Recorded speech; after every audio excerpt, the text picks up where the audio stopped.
Bonjour, je m'appelle Laurent Veil, je suis professeur des universités en sciences économiques à Sciences Po Strasbourg et je vais vous présenter un article que j'ai coécrit avec mon doctorant Francis Osei Tutu qui s'appelle Sex, Language and Financial Inclusion, qui a été publié dans la revue scientifique Economics of Transition and Institutional Change cette année.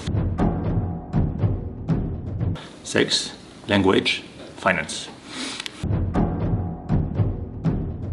Le résumé de l'article est le suivant. Il y a des études, notamment en linguistique et en anthropologie, qui montrent que la langue que vous parlez influence la façon dont vous voyez les choses. Et donc, la question qu'on se pose dans le papier, c'est est-ce que la langue que les gens parlent influence l'accès aux services financiers des femmes? Parce qu'en fait, une des grandes questions actuellement dans le monde, surtout dans les pays en voie de développement, c'est l'inclusion financière des femmes.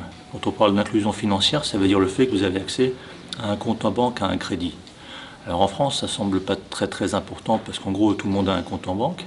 Il faut savoir qu'en moyenne, dans le monde, il y a à peu près 65% des femmes qui ont un accès à un compte en banque, alors que c'est 72% des hommes. Il y a un écart de 7 points dans le monde, donc c'est très conséquent. C'est important parce que si vous voulez l'émancipation des femmes, il faut qu'elles aient un accès à un compte en banque pour, par exemple, pouvoir épargner comme elles veulent, créer un business, investir dans l'éducation, des tas de choses. Donc l'accès aux services financiers, l'inclusion financière est une question importante. Et dans le papier, on se pose la question de savoir si la langue que vous parlez n'influence pas donc cet accès. Pourquoi? Comme je vous l'ai dit, la langue peut influencer la façon dont vous voyez les choses. Or, il y a des langues qui sont très genrées, des langues qui sont peu genrées. Qu'est-ce que ça veut dire? Très genré, c'est le fait que quand vous parlez, en permanence, vous faites référence à la distinction masculin-féminin. À deux niveaux. Un, ce sont les articles, le la, par exemple en français, et aux troisième personne du singulier et du pluriel, il, elle.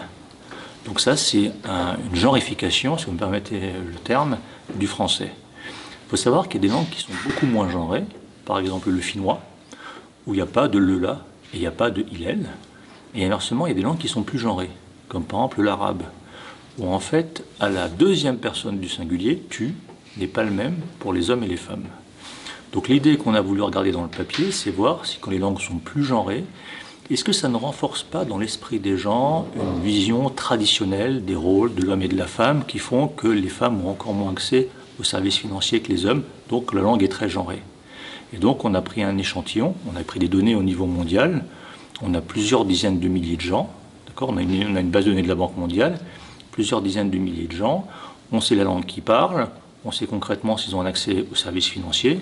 On a voulu regarder si quand la langue est plus genrée, les femmes ont moins accès aux services financiers par rapport aux hommes.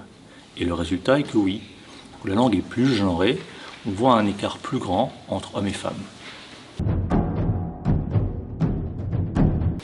L'objectif, c'est de mieux comprendre pourquoi est-ce qu'il y a un gender gap, comme on dit, un écart entre les sexes dans l'inclusion financière.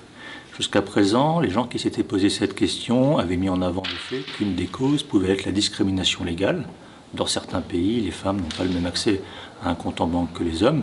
Il faut savoir que jusqu'à la fin des années 60 en France, une femme mariée pouvait uniquement ouvrir un compte en banque si son mari était d'accord, pour donner un exemple de ces distinctions légales.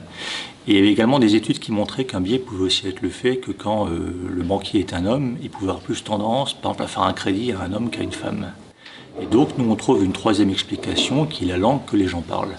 Donc, ça aide à mieux comprendre pourquoi est-ce qu'il y a une différence d'accès aux services financiers entre hommes et femmes. Et j'insiste sur un point, cette différence est surtout vraie dans les pays en voie de développement, pas en France. Voilà.